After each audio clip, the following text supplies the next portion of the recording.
So John, Steve, the next generation is almost upon us, or so it seems, and we're learning a little bit more about these consoles seemingly by the day or by the week, even if it is just like a logo or something. But today's news is something I wanted to discuss, but I think it's really interesting in and of itself, and also has potential ramifications for the competitors, including Nintendo maybe.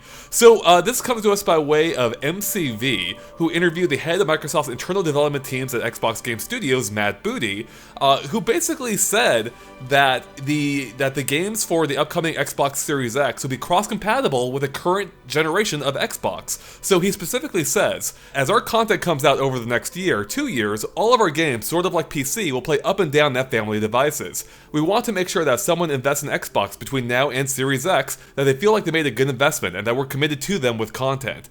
So this is pretty bold, I think, and whether or not that's a good or bad bold, we'll get to in a moment. But I don't think we've seen anything quite like this before for the console space, where he's basically saying, hey, if you don't buy a Series X, you'll still be able to play all the same games on your current generation of hardware for at least a year or two. At least from the first-party studios, it sounds like. I don't think he's speaking on behalf of the third parties. So what do you guys make of this? What do you think about this news? Because it's kind of interesting in that it shows a continued support to the current generation, but potentially at the expense of Series X exclusive games. What do you think of this? It's tricky to say, but we always kind of see this at the start of a generation where games are sort of cross-platform and we get multiple releases on both systems. So it makes sense just to push them together rather than just make two versions of each game. But I suppose we'll see how long they support this for. Because I can't imagine the original Xbox One, not the Xbox One X, but the original Xbox One, I can't imagine that running games from like 2025. That would be a bit too much. We'll be on the Series Z by that point, I imagine. Right. I think this is great. I'm a fan of this approach. I was tweeting about this earlier today, but I think console generations in general are just becoming more of an antiquated idea. Especially as consoles kind of evolve to be more PC-like in nature. The original Xbox was basically an off-the-shelf PC with custom software on it. And I don't really understand why people are kind of up in arms or reacting negatively to this. I mean, if you have an Xbox One, the great news is that if you don't care about visual fidelity as much, you don't have to go out and buy this new console, which will undoubtedly be expensive on day one. You've got at least 2 years of first-party exclusive titles coming to your old console.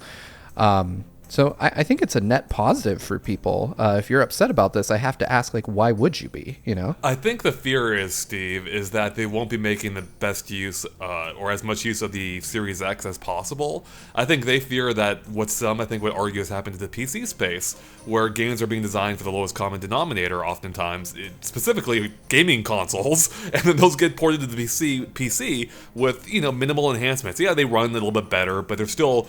The assets are still designed with the console in mind. So I think that's a fear. That if you're plopping down hundreds of dollars for a new console, you may not be seeing the full benefit of that for a few years until you start getting those exclusive games. They're scared of the compromise. Right. See, I'm willing to give them the benefit of the doubt on this. I don't think Microsoft is dumb enough, for lack of a better term, to bring out Halo Infinite alongside their shiniest, newest console and say, hey, look, it looks marginally better than the console you've already got. I think they're still going to design these to be technical showcases when running on their latest and greatest hardware. And I would be kind of shocked if these weren't visually impressive titles when they come out. And like any console, over the years, we'll start getting games that can only run on this platform, and you'll kind of be forced into the upgrade path at that point. But as developers become more comfortable with the Series X, then games will look better naturally as well. But I would be really surprised if these were quote unquote subpar games visually, especially at the launch of a new platform, because they still have to give you an incentive to buy in. I'm kind of seeing it like late Game Boy Color games. Like when on the back of the box there'll be these platform ticks that you could see. So like it plays on Game Boy Advance, plays on Game Boy, plays on Game Boy Color. I'm kind of expecting that with games. As time goes on, we'll see that it won't run on this certain platform, but it will run on this certain platform. And I suppose it's just kind of like the mobile iteration at the moment, where certain devices can run certain games and other devices just aren't compatible with those games. Right. No, I think that's exactly what it is. And I've actually been arguing with this approach for the Switch itself, I think almost since its inception, where this is what I wanted to see. Like, I want to see this rolling generation thing instead of the hard cutoff, where your current hardware basically becomes useless, and you have to upgrade to the next one in order to play games. I think this makes a lot of sense in general, and I love that Microsoft is the one like to take kind of like the first step toward it, at least in the console space. Because as you said, Nintendo kind of touched on it earlier with like some of their handhelds. The Game Boy Color was basically this. Like, it was a new version of the Game Boy, but a lot of the games that came out for it were also backwards compatible with the previous hardware. And I think it makes so much sense in a time when people are now, I think, more investing in they're more investing, I think, in libraries than the platform or than the hardware specifically. I think people want to retain that library, right? People don't want to like spend a bunch of money to not have access to it anymore.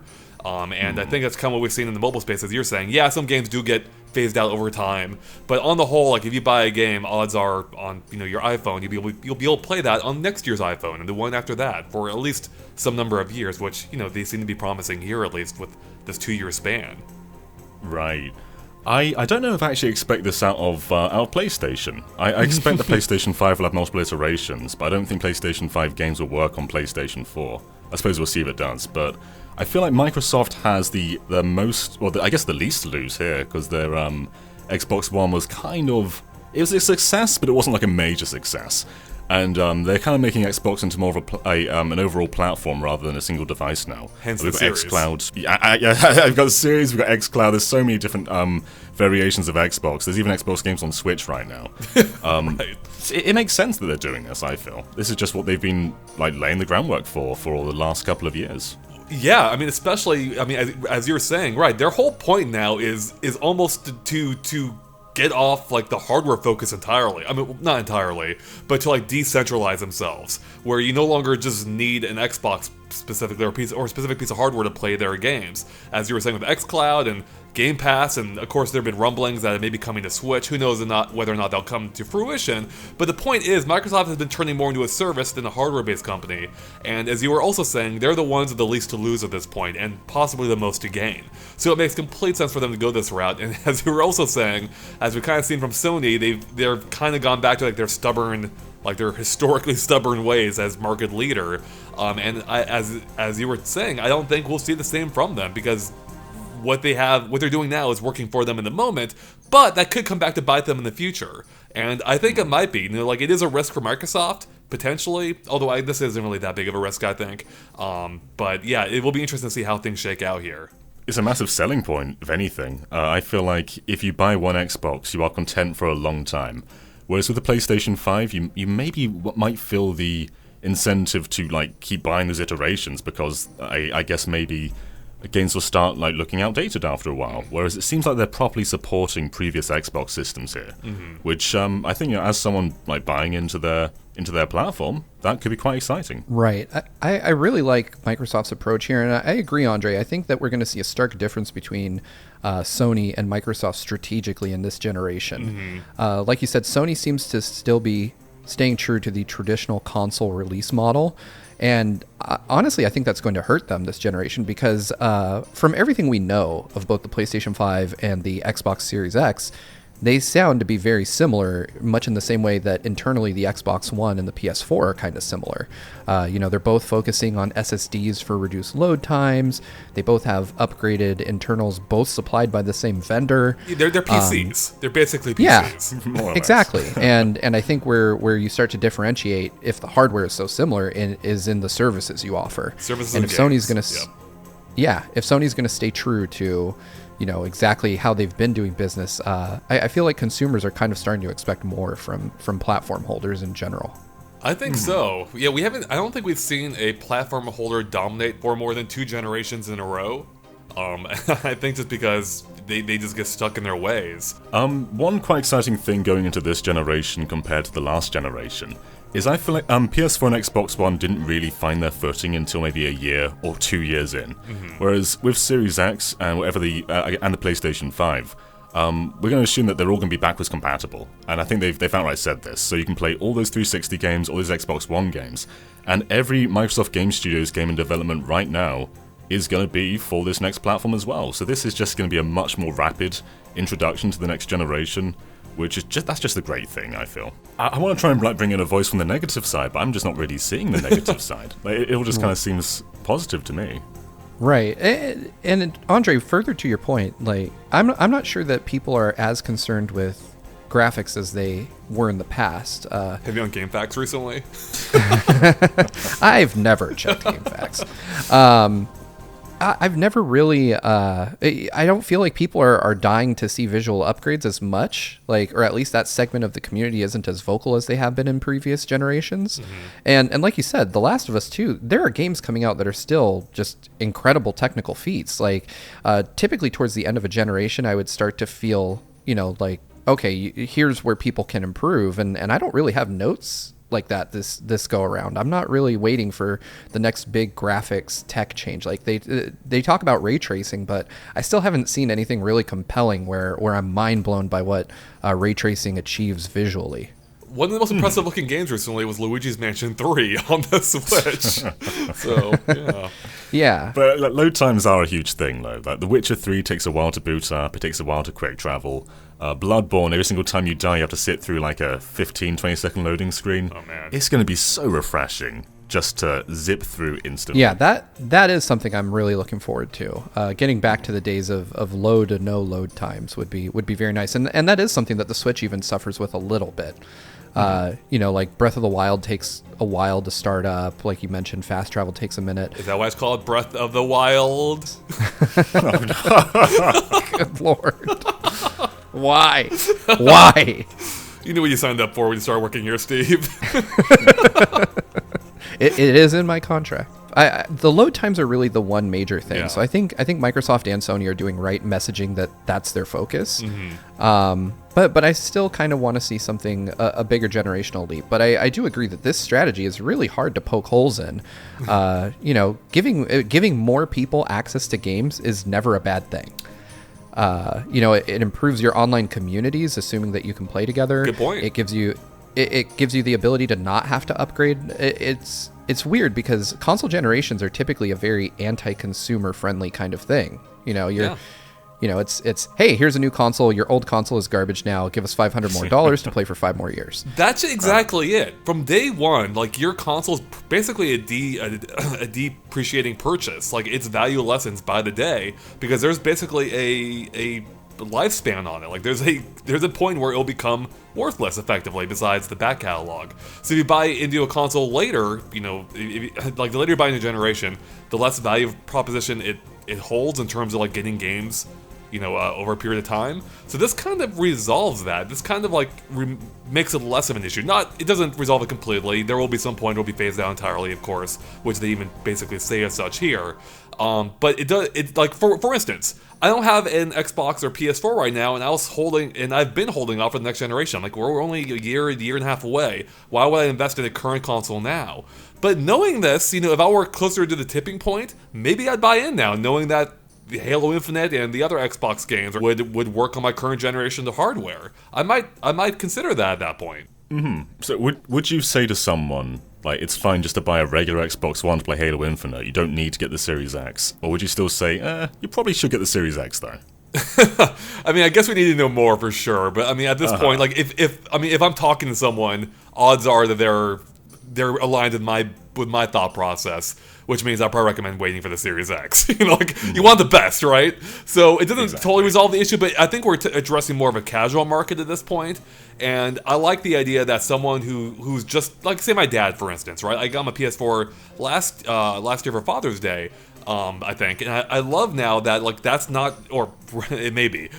Let's say I got him the Xbox. Let's put it that way. Had I got him the Xbox, I love the idea that he'd be able to play games on the future. Whereas with the PS4 I did get him, that may end up being effectively dead after next year, or by next year. And that kind of sucks, if Sony doesn't adopt a similar mentality. So I wish that they would for that reason. Yeah, I think the big thing here, one of the things I try to avoid when covering anything is telling people that something is worth their money. A good lesson I got early on was that money is worth different. The value of money differs from person to person because of how much of it they may or may not have. So I feel a lot more comfortable in 2020 now that I know this, recommending an Xbox One to someone. It's a selling point. Because right, if 100, or if let's just assume the Series X is going to be $500. For some people, that is just an untenable amount of money to spend on anything. And I can, with confidence say, hey, you can go get an Xbox One S for $170, and you'll still be able to play exclusives for a few more years. Mm-hmm. That to me is a really attractive proposition for someone who may not feel like spending the cash on the latest and greatest hardware. It makes it a viable option for a number more years than is probably normal in this industry at this point. Mm-hmm. I really hope for those reasons and the other ones you mentioned. Like, I really hope Nintendo pursues this for their next Switch, whatever that ends up being, whether a Pro or Switch 2. There's been a lot of discussion about it recently. We just had a video go up a couple days ago about, I think, I forget which outlet it was, reporting that there's another Switch coming out possibly this year. And I hope whatever form ends up taking that they do adopt this rolling generation model. I just think it makes a ton of sense, especially for a console that still largely relies on physical media. Like, it would be a shame if people can't bring their past games with them. Like, if I have to rebuy whatever Smash is on the next Switch in order to play with my friends. I don't know if that's going to fly in this day and age, so... Yeah, right. I suppose all the current platforms already do scale their games. Like, even the Switch, when you go from handheld mode to docked mode, there's a clear difference in the visuals. When you go from Xbox One to Xbox One X, or PS4 to PS4 Pro. So we've had this scaling stuff for a long time now, and I guess this is just a natural extension of that. Yeah. There are so few game ideas that current hardware can't realize. It really just comes down to the graphical fidelity. I don't think, unless I'm off base here, I don't think there's a whole lot of games out there that people are clamoring for that just can't be achieved with current hardware. Everything is so scalable these days. It just makes sense. Yeah, I mean, look at Beyond Good and Evil 2. That game literally takes place in a galaxy. I mean, I don't know when we're going to see that game, but it can be achieved. I think with enough optimization, I think you can do more or less whatever you set your mind to. John, Mario had an entire series of Galaxy-based games on the Wii. Okay, so this is nothing new. Is that quite as ambitious as Beyond Good and Evil 2? How dare you? How dare you? So I would say the only thing that is kind of still a no man's land on consoles is massively multiplayer games. And I don't mean like your traditional MMO, but for instance, on Stadia, Grid can support, I want to say 42 cars, where the max on consoles is something like 9. Mm-hmm. So I think there is some room to grow from a gameplay mechanical perspective. I don't think even the next generation of consoles will have that capability. I'd love to be wrong about that. But going back to Nintendo for a sec, because that's what we do here, I do expect there to be a Switch Pro. Like I mentioned in the discussion video that you just called out, Andre, that I do expect like a new piece of Switch hardware to be announced this year, if not released. And I think Nintendo has kind of gotten the memo because, if anything, they've kind of been received the brunt of people being really upset about having to repurchase games from them. I think they've experienced that feedback more than just about any other platform holder, because we all own 10 to 15 copies of the original Mario Brothers at this point. It's true. So I do fully expect that Nintendo will also take this route, and that we'll have kind of a rolling library, especially with how insanely popular the Switch is. I saw a statistic, I think it was from Matt Piscatella the other day, where the Switch in the last year received 1,400 games, like new releases, and that was 400 more than Xbox and PlayStation combined. Jeez. Damn. So the Switch library is just growing at this insane rate because everyone is trying to cash in on its popularity. Right. And I think the worst move Nintendo could make would be to say, hey, guess what? We're shutting this all down. Go buy all those games again, because some of us have incredibly huge libraries. One of my Twitter followers retweeted something I said he had 661 Switch games. I didn't even know there were that many worth purchasing, but apparently there are people out there that are just amassing these huge digital libraries, and you would have a riot on your hands if you told people that you're just shutting that down. I think the Nintendo's own stable is growing to the size that they're going to risk alienating a lot of fans if they abandon it. That's exactly it. It is a risk. Every generation, the start of every new generation is a risk. And I think a way to minimize that is to do what Microsoft is doing. Make it so it's not a fresh start each time. Have it so it's a continuation of what you're doing, and then eventually phase out the older models. Which is why I really do think, like, I am thinking that Nintendo will pull off something similar here with Microsoft. I don't think we'll see a so-called Switch 2 or Switch Pro. I think they'll brand it in a way akin to what Microsoft is doing with the Series X. Make it so it stands out, but that's so it's clear it's not replacing effectively the previous ones. I just think it makes a ton of sense, especially with a console that's all about letting you play anywhere, like all about removing barriers. That's what the Switch was about, allowing you to play with your friends anywhere. It doesn't make sense to stick to the old format of how Nintendo and everyone used to handle console generations, and instead, I think it makes all the sense to roll with what Microsoft's doing, even if it comes across a little bit copycatish now. I think it makes just so much sense. The game industry has been, in a funny kind of way, very anti-consumer for a while. And Sony at the beginning of this generation really capitalized on that to Microsoft's detriment. Like, the whole way they dunked on them about game sharing and how you can just hand a game to a friend. And there was kind of, I think since the beginning of this generation, companies have been more cognizant of the fact that consumers are more aware that game companies are kind of in a way screwing us over, telling us, that's every company's job, right, or goal. right. Their goal is to make money off of us. Yeah. But I think that there are some things that consumers have become more aware are blatantly not beneficial to us, the players. And I think companies are realizing that they can't get away with as much as they used to. So I would be really surprised to see Nintendo ignore this trend. And I don't, it's just a good move for consumers. And if anything, Microsoft has proven that the more you do in service of your player base, that translates to dollars for them, because people react to this. They react positively. Game Pass is huge because of the fact that it's just something that benefits the consumer in a positive way, and they've figured out how to monetize that properly and make money off it. And I assume that just comes from quantity of subscribers. I think everyone's a winner with what Microsoft's doing here, except those who want the absolute top, best graphics. They want all that silicone being used 100% efficiency for their Halo launch title or whatever, but... I mean, even that, like, you can play that on PC, and that's exactly what a PC is for. Like, if you want the top-of-the-range stuff, you can play Xbox games that way. Yeah, exactly. Yeah.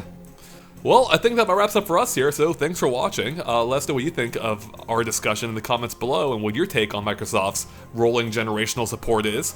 And with that, again, thanks for watching, and we'll catch you later. Bye.